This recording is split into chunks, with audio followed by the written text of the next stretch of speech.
কেইটামান কথা কৈ লৈছিলে যিটো আমাৰ ডিষ্ট্ৰিক্টৰ ক'বলৈ দিছিলে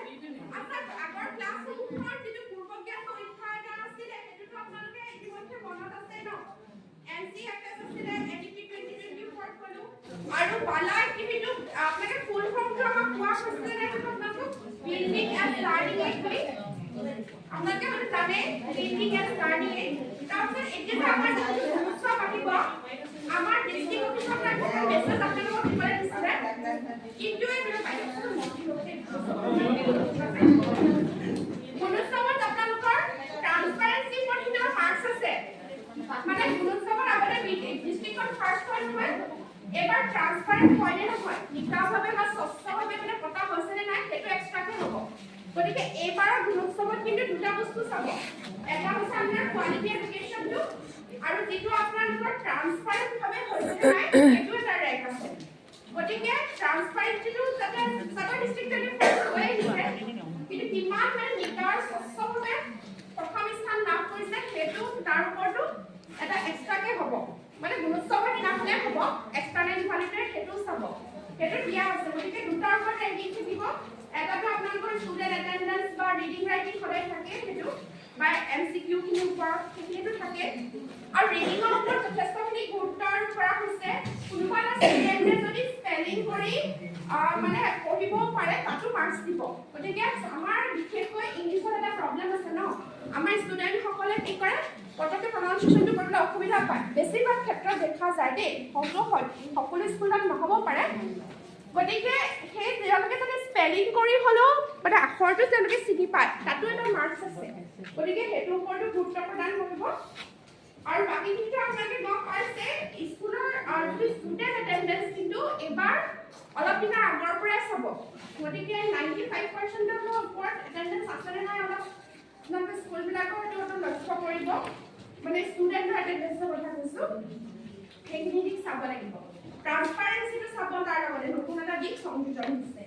এইটো মেছেজ আমাৰ ডিস্ট্ৰিক্টৰ পৰা দিছিলে আপোনালোকক মই জনাই দিছোঁ দেই যেটা আপোনালোকক পঢ়িবলৈ নাই তাতে মনুষ্যবৰ কাৰণে কোৱা হৈছে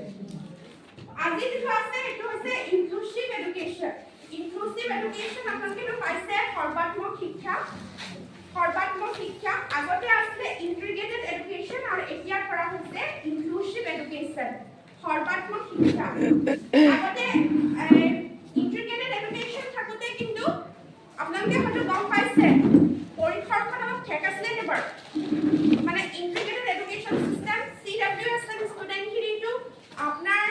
2009 পৰা যেতিয়া ৰাইট টু এডুকেশ্যন এক্টখন আহিছে তেতিয়া আমাৰ 6 বছৰ পৰা 14 বছৰ শিশুসকলক বাধ্যতামূলক শিক্ষা প্ৰদান কৰিছে বিনামূলীয়া আৰু বাধ্যতামূলক নহয় জানো আমাৰ দেখোন এইটো সাংবিধানিক অধিকাৰ বুলি কোৱা হয় যিহেতু আমাৰ ভাৰতবৰ্ষৰ সংবিধানত শিক্ষাৰ অধিকাৰ এখন আইন আছে আপোনালোকে সকলোৱে জানে হয়তো আৰু সেইটো আমাৰ আমাৰ সংবিধানৰ আৰ্টিকল 21(8) আছে 21(8) সংবিধানৰ আৰ্টিকলত সন্নিৱিষ্ট হৈ আছে যে 6 বছৰৰ পৰা 14 বছৰ বয়সৰ সকলো শিশুক আমি কি কৰোঁ বিনামূলীয়া আৰু বাধ্যতামূলক শিক্ষা প্ৰদান কৰিব লাগে যেটো সংবিধানৰ আৰ্টিকল 21(8) সন্নিৱিষ্ট হৈ আছে গতিকে এতিয়া এই বিনামূলীয়া আৰু বাধ্যতামূলক যেতিয়া শিক্ষা প্ৰদান কৰা হয় তেতিয়া আমি সকলো ধৰণৰ শিশুক অন্তৰ্ভুক্ত কৰিব লাগে যাৰ কাৰণে আমাৰ এই শিক্ষা ব্যৱস্থা যেটো সৰ্বাত্মক শিক্ষা বা ইনক্লুসিভ এডুকেশ্যনাল সিস্টেম আছে এতিয়া CWSM যেটা ষ্টুডেণ্টসমূহক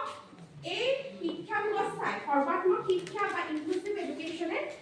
অন্তৰ্ভুক্ত কৰি লৈছে যাতে সকলো প্ৰকাৰৰ শিক্ষাৰ্থী শিক্ষা লাভ কৰে এতিয়া আমি আগতে এটা ওয়াৰ্ড ইউজ কৰিছিল নহয়নে বিকলাংগ আজিকালি বিকলাংগ বুলি কোৱা নহয় আপোনালোকে জানে হয়তো কি বুলি কোৱা হয়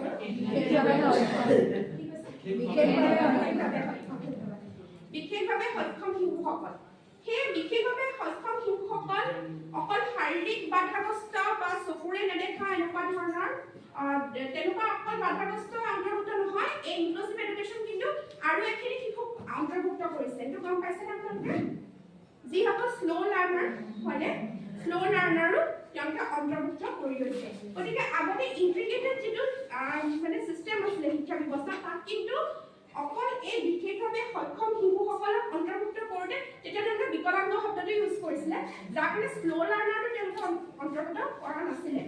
এতিয়া কিন্তু যেতিয়া সৰ্বাত্মক শিক্ষা ব্যৱস্থা আহিলে সেই সৰ্বাত্মক শিক্ষা ব্যৱস্থা কিন্তু স্লো লাৰ্ণাৰ ষ্টুডেণ্টসকলকো অন্তৰ্গত কৰি লৈছে তাৰমানে সকলো শিক্ষাৰ্থীয়ে যাতে শিক্ষা লাভ কৰে কোনো শিক্ষাৰ্থী যাতে শিক্ষাৰ পৰা বঞ্চিত নহয় তেওঁলোক যাতে শাৰীৰিকভাৱে বাধাগ্ৰস্ত হ'লেও তেওঁলোকৰ দৃষ্টিশক্তি মানে কম হ'লেও বা তেওঁলোকে যদি কমকে পঢ়া শুনাৰ ক্ষেত্ৰতো যদি তেওঁলোক স্লো লাৰ্ণাৰ হয় তেওঁলোকে পিছপৰা হয় কিন্তু শিক্ষাৰ পৰা যাতে তেওঁলোক বঞ্চিত নহয় তাৰ ওপৰত বিশেষভাৱে গুৰুত্ব আৰোপ কৰি এই ইনক্লুচিভ এডুকেশ্যন চিষ্টেমটো অনা হৈছে ইয়াত সকলো ধৰণৰ শিক্ষাৰ্থীক অন্তৰ্ভুক্ত কৰি সম অধিকাৰ শিক্ষাত সম অধিকাৰ প্ৰদান কৰাৰ ব্যৱস্থা কৰা হৈছে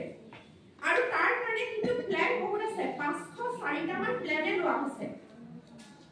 তাৰে ভিতৰত আমাৰ স্পেশাল ক্লাছৰুম আপোনালোকৰ ষ্টুডেণ্ট কোনবা আছে নেকি এনেকে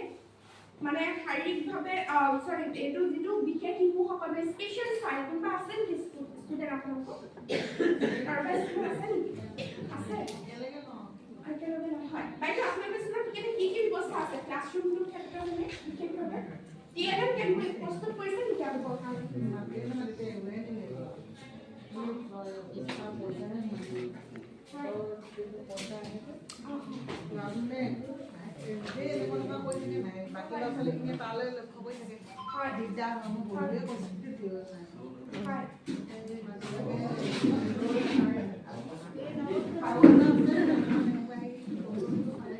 আপোনালোকৰ স্কুলত আছে মানে আছে আৰু কাৰোবাৰ স্কুলত আছে নেকি